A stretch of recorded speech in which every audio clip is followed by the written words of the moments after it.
Europe, spring 1174.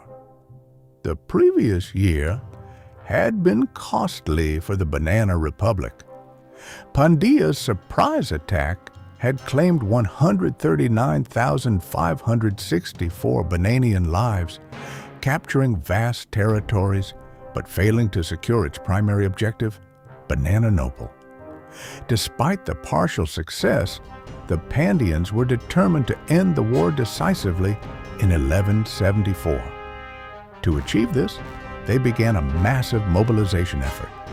Seeking a clear numerical advantage, Pandia requested 700,000 troops from the Blodgin Empire while continuing to expand its own forces. Hayes, aware of the scale of the threat, responded quickly.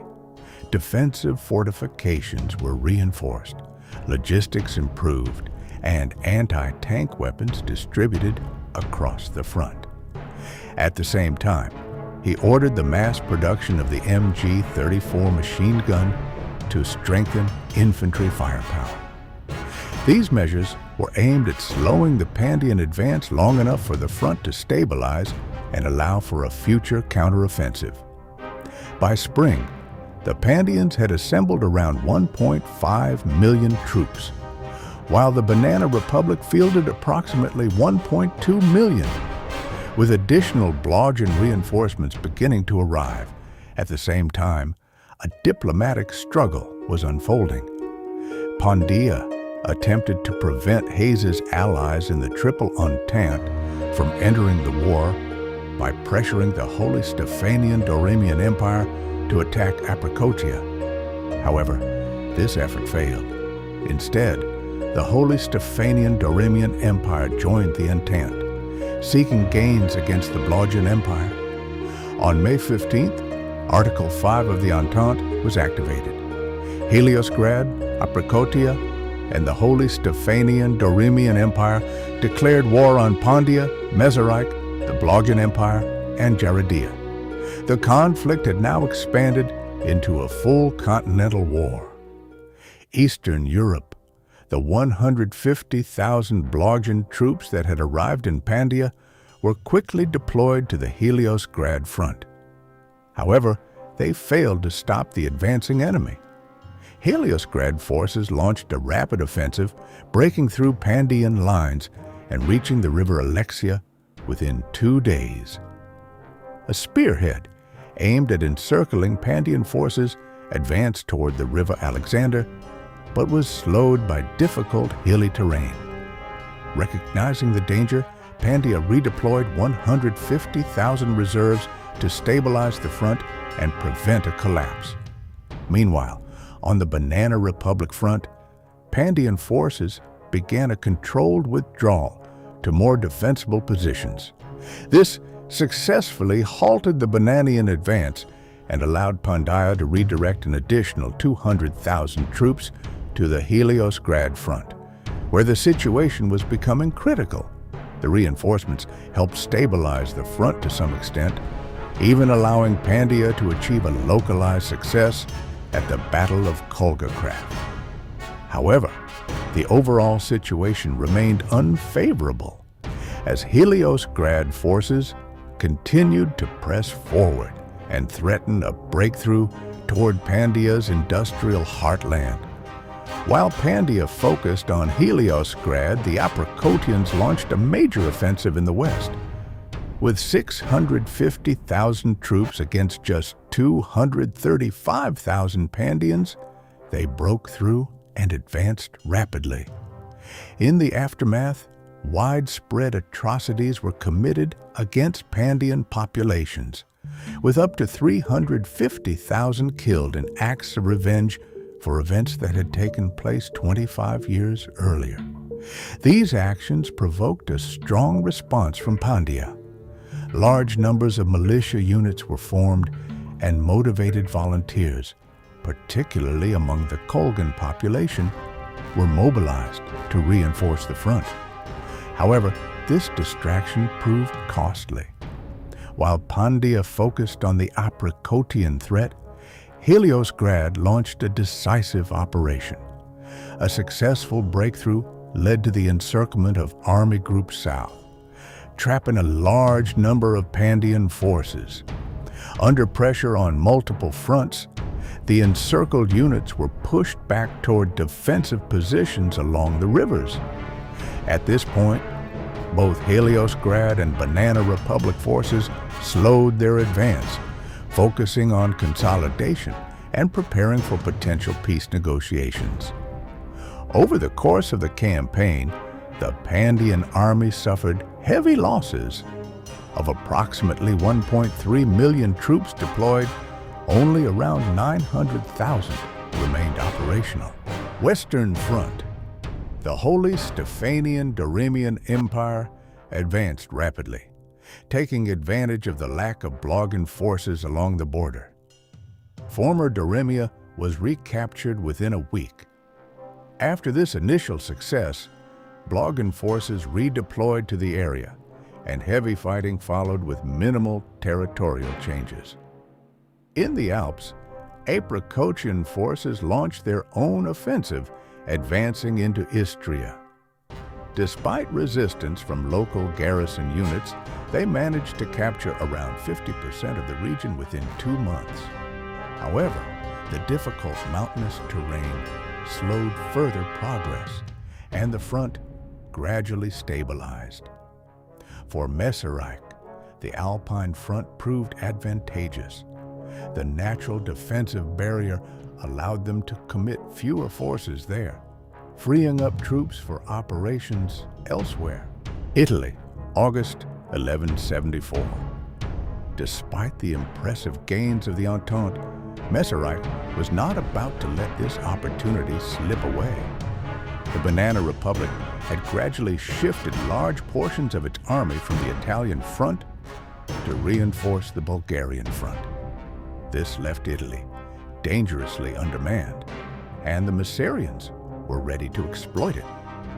Although the Bananas had constructed defensive lines, most were incomplete or poorly prepared, nowhere near strong enough to withstand a large-scale offensive. At the same time, Messerich sought to bring Kuku into the war, hoping to stabilize the Alpine front and further stretch Bananian resources. The balance of forces was heavily in Messerich's favor. They had 550,000 troops in mainland Italy, while the Banana Republic could muster only 300,000. On August 6th, the Masurians launched Operation Messer Estate. The offensive began with overwhelming force. Masurian troops rapidly broke through the forward defensive lines, forcing the Bananas into a hasty retreat toward their main defensive position at the city of Messeri Consilla. The Bananian High Command committed one of its most feared formations to the defense. The Second Corps, which included the infamous non-banana remover division, notorious for its actions in Sicily. The Bananas attempted to establish a defensive line across the plains, but it proved ineffective. Messerian air superiority allowed them to bombard and dismantle these defenses even before the main battle began. Still, the Bananas were determined to hold. Every available unit was thrown into the fight. The Messerian advance continued almost unopposed until it met serious resistance. The 1st Moscanator Division encountered the elite non-banana remover division. What followed was a brutal, isolated engagement separate from the main city battle. The fighting was intense and costly, with both sides losing a combined total of around 350 tanks. In the end, Messerian air superiority once again proved decisive. Constant airstrikes broke the Bananian resistance, allowing the Moscanator Division to push forward and seize nearby villages. However, the advance stalled shortly after due to growing logistical strain. Meanwhile, inside Messeri Consilla, the battle was far from easy. Contrary to Messerian expectations, the Bananian defenses in the city were well prepared. Urban combat slowed the offensive significantly, limiting gains to a slow and costly push forward.